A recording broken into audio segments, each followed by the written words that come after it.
Nasiraan si Muman sa bundok. After sabihan ng lahat na dumaan sa ibang kalsada at umalis ng ibang oras, hindi niya sinunod.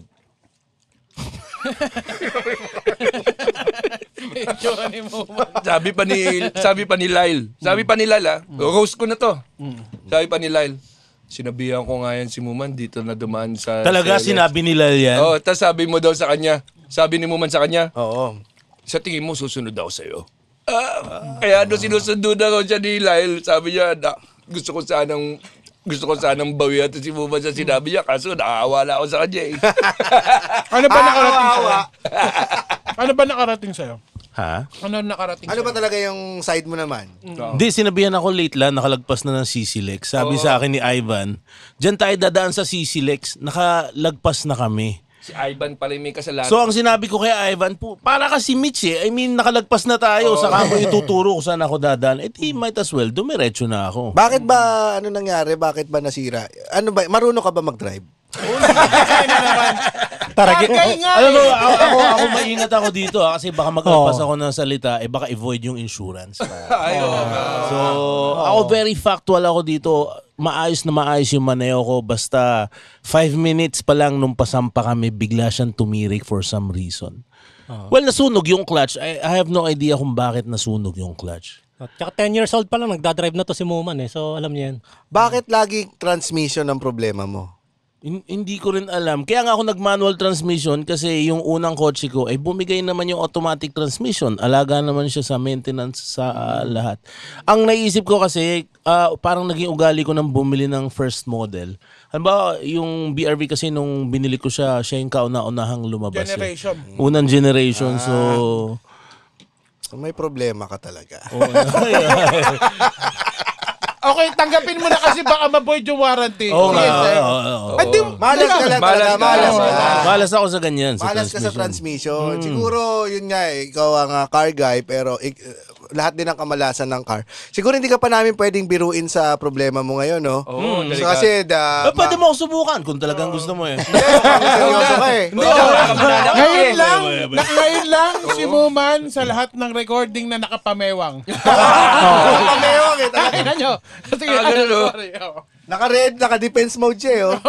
Pero kasama sa burnt toast theory yan. Kasi titirik din yan sa family outing nila Muman eh. Tapos mas hassle yun. Pagkasama niya puro lalaki parang okay eh. Pero totoo, ang pinakasabaw doon yung unang tumirik yung sasakyan eh. Sobrang hindi ko alam kung anong gagawin nung alas 5 na umaga. Kasi halo-halong emosyon yung dumadaan sa utak ko. Siyempre, bumili ka ng bagong sasakyan. Ano yung mga unang emosyon? Siyempre, una-una, kaya nga bumili ng sasakyan na medyo may presyo din naman, medyo modelo rin naman, para hindi ko abutin yung sitwasyon na yan. So, parang disappointment ang naramdaman mo. Paano yung disappointment? So, maghapon ako nakaganyan. Pero iniisip ni Fade nang gagago ka at biglang i-start. Yun lang iniisip niya. Pare. Prank to. Nako, parang gano'n. Oo, kasi ikaw si Muman eh. Yun nga eh. Yun nga sinabi ko kay Nonong kapon. Wolf eh. Ayan. Hindi kasi, Ikaw si Muman. kasi nakwento kasi natin doon, hindi niya alam eh, yung kumato ka sa amin. Yung akala natin, si GB, akala niya, si Muman yung kumakatok. Oo.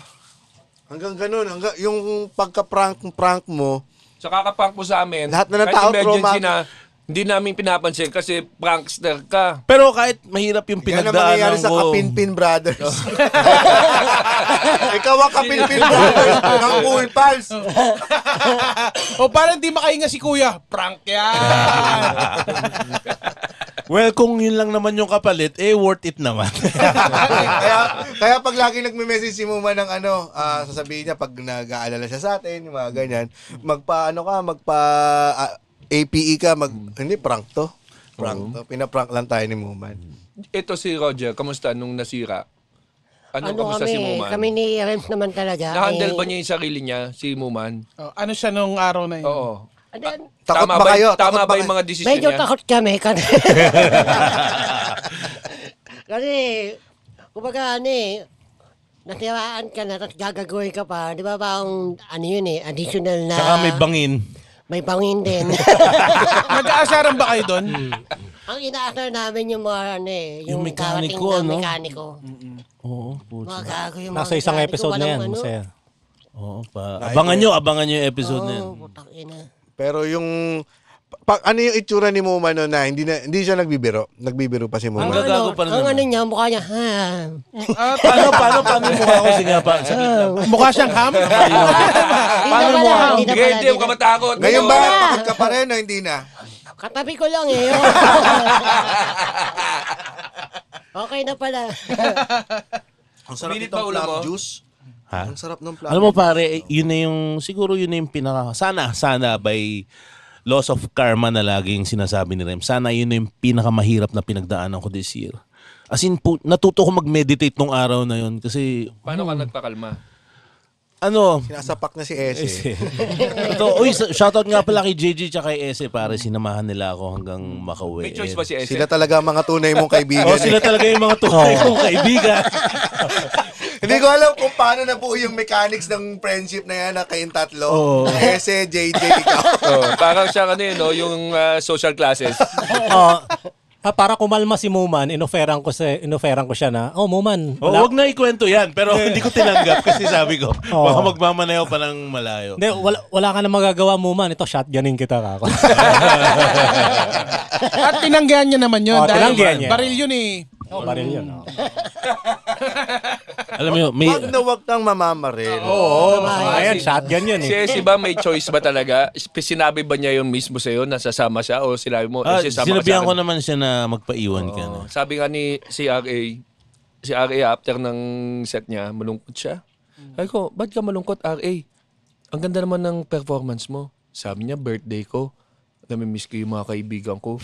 Si RG, saka si SA. Sabi ko, So hindi niya kayo kaibigan? Oo. Oo, ano lang niya, ginagamit lang naman kami ni RA. yung dalawa naman yung best friend. Oo naman. Sabi ko, alam mo, lumapit si Muman kay Ese. Tapos sinabi niya kay Ese, pwede ko ba sumama sa akin?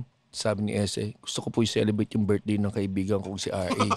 Sabi ni Muman, bibigyan kita 2,000. Sama po ako sa Di ba? Dali ko. Why not? Dali ka usap. Pero magkano talaga binigay mo? 1,000 lang. 1,000 lang. Saka overnight stay sa Century Park Hotel. Kinis mo siya. Si JJ ang kinis ko. Good choice. Pare, alam mo, anong sinasabi ko sa sarili ko, composure eh. Importante yung composure. For the record, 12 oras ako nakaupo sa kotse. 12 Nang oras. hindi umaandar. Alas 5 ako ng umaga tumirik. Bukod sa pagmamaneho yan na alas 11 na umaga. And dumating yung tow truck alas 4 ng hapon. Hindi, alas 4 tayo tumirik. So, Alas 4 ba? O Oo. di 12 hours ako na andon. So 36 hours na walang tulog. Palit kayo na upuan. James, dito ko upo sa tabi ni Nonong pare. I'm sympathizing. Hindi ka, I know. And gusto kong maramdaman yung sympathize mo sa kabilang side ng kamay ko.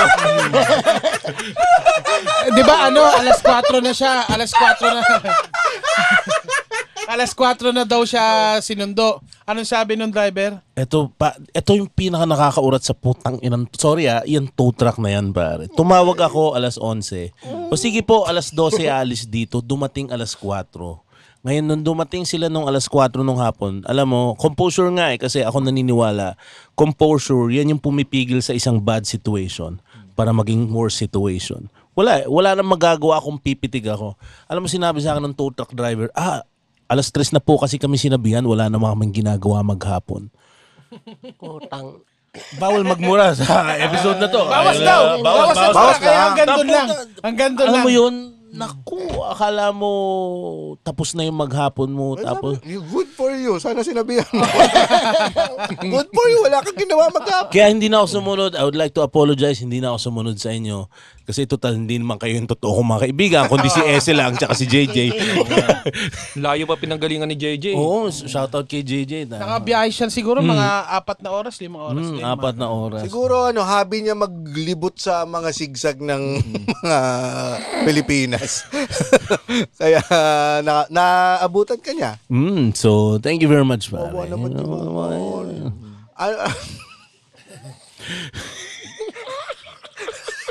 Sige, tuloy mo. lumabas yung intrusive thoughts ko. Ano yung... Oo. Yung ano, naman. Pahingin ng sabaw para sa feel better, pare. Pahingin ng sabaw. Pwede humingi ng sabaw. Inom lang ako ng sabaw. Masakit sa mata yan. Maanghang yan eh. Pinababo yung sponsor. Hindi ko naman binababoy man eh. Huwag mong babuyin. Pero ano Ito yung tomato soup nila, no?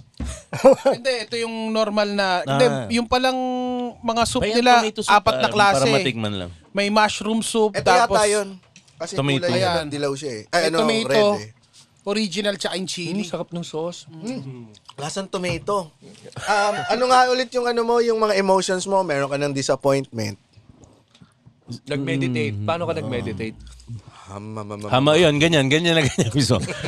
Yun naman yung halo-halong frustration no, na andong ka, nakatenga ka, ganun na nangyari sa'yo. Tapos wala pang cellphone signal, pare. Sana ang ginawa mo man, habang nandun ka sa kotse, nag-imagine ka na drive ka, dito na ako sa Betkaya! Uy, lapit ko na! Oh! Yung parang acting ni Roger dun sa stand-up comedy special ng Cool Pals. Na sana mabili eh. Pero may dumating na ice cream, di ba? Oh, Bumili kayo isa ng pa ice yung cream. dumating Oo. ng ice Ano cream. yung mga nagbibigay sa inyo ng pag-asa nung... Wala na ako pag ganyan, wala na pag-asa. Tanggapin mo lang yung situation mo, assess, tapos kapag stable na yung situation mo, move from there. Balik uli pataas. Oh. Kasi wala ka na Yan magagawa. ang magiging yung breaking point yung ng buhay mo. Magiging Bo Sanchez ka. Dahil tumirik ka sa gilid ng kalye. Surviving the mountains. Oh, pare. In your life, you will encounter several mountains. Oh, pero akala ko magiging taong bundok na ako nun eh. Ang bilis mo. Talaga? Ando ka sa part na gano'n? Oo, na-imagine. Gumagawa na siya na apoy. Wala naman lulutuin. Kabahag na. Gumagawa na siya ng palikuran. Pumatay na siya ng usa eh. Na-imagine ko na kasi tumingin ako sa wilderness na, Oo. oy, ang daming puno ah. Nako, mukhang walang makaka-rescue sa amin dito. Yung nakita ko yung yung picture kung saan kayo huminto. Maganda yung view eh. Oo, maganda yung view. Siguro kung si Nono ang na-stranded doon, baka nag-camping to. Hindi ko alam. Kasi wala akong gamit na dalang pang-camping nung panahon na yun. Wala kayong mga ganon. Wala, ano lang. Yung chair lang. Yung Ang magagawa ko lang artista chair doon may mo. duyan. Duyan lang. Artista chair mo. Pero actually, hindi pa ako nagaganon. Nakakatakot din yung mangyari sa kanila. Lalo na pag yung Oo, yung kung maranasan yan. ang daming pwedeng. Ayoko naman. Ginagagawa. Ang daming pwede. Kasi totoo lang, kung pinag-uusapan natin na ang daming pwede kang masiraan. Doon pa sa, hindi ka malayo-layo ka, walang signal, tapos yung pagkain doon medyo kailangan pang Oo, trumabel. tapos prone sa landslide pa. Yun pa. Yung bundok, gilid ng bundok, puro net eh. Halatang maraming landslide na nangyayari doon eh. Ayun lang. Iniintay ko rin dati.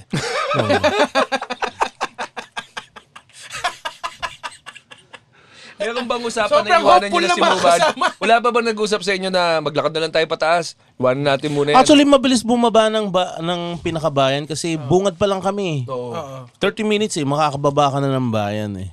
Wala kayong naisip na punta na gano'n. Eto kasi yung problema, yung nakausap ko yung tow truck, nangako kasi siya ng oras. Kung nagsabi ba siya ng oras, boss, alas 4 pa kami makakadaan dyan, di sana bumaba ako tapos doon ako nag-abang sa ibaba. Di ba? Yun ang mahirap. Paiba-iba siya ng sinasabi for some reason. Kaya lalong lumala yung situation. Di ba dahil nagpaprank ka palagi, kaya pinrank ka lang. Black niya ako. Siya naman ang muman ng Pangasinan. Uy, alam mo na yung feeling mo man. Yung pinaprank. Oy, alam mo, may point ka talaga dyan. Tatanggapin ko yan. Ay, alam mo na yung feeling. So, magpa-prank ka pa ba? Magpa-prank ka pa. Oo. Well, you deserve that. Cheers! Cheers para sa- Pagka kay stranded sa zigzag.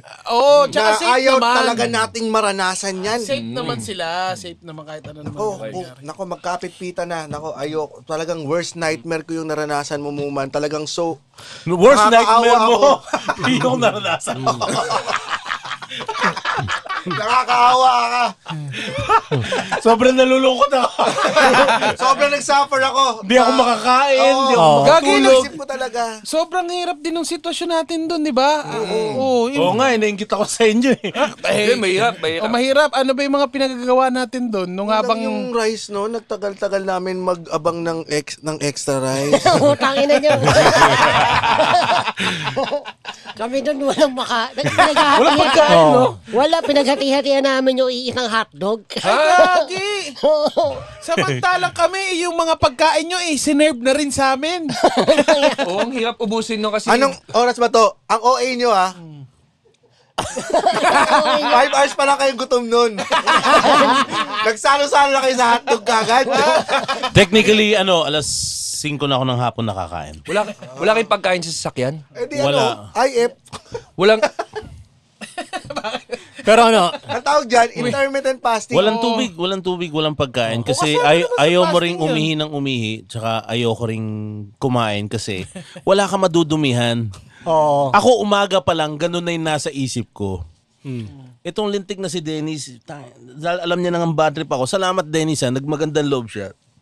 Binili niya ako ng isang balabaw ng ice cream. Ayun, pagkakain ko ng ice cream, natatain na ako.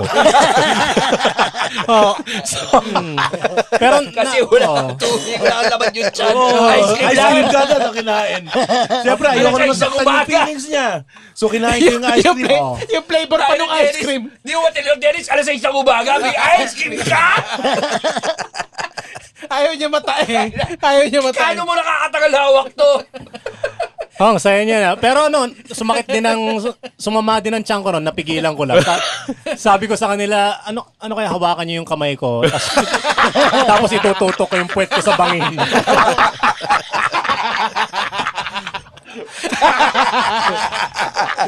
Yung makakakuha ng tae mo. Sabihin, ang baho naman ang landslide na to. Ilansay, di ba na Pero may, naalala ko rin doon yung ano, Ang lakas na sigaw na tinamaan ng landslide doon.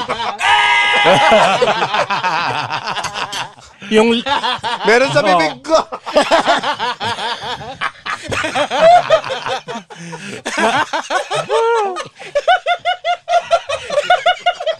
Imagine ko siya rin. Imagine ko. Nag-snowball. Nag-snowball na. Tae. Kasi wala na sa Avalanche pare. Nag-avalanche. Uy, may pagkain sa harapan natin. naalala ko tuloy yung ano, Sabihin ko lang pala dito. Sabihin ko pala dito. Hindi ko pa gusto bitawan eh. Yun yung landslide na kinakain na aso.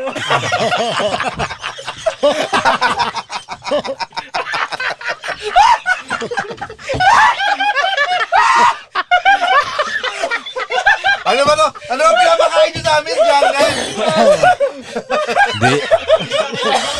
Hindi ka tayo nagpura. O wala yun sa guidelines, ha? Wala. May nabasa kang avalanche sa guidelines? Meron ba kang nabasa? Buti yung mga avalanche dito. Paano yun? Natrain yung aso.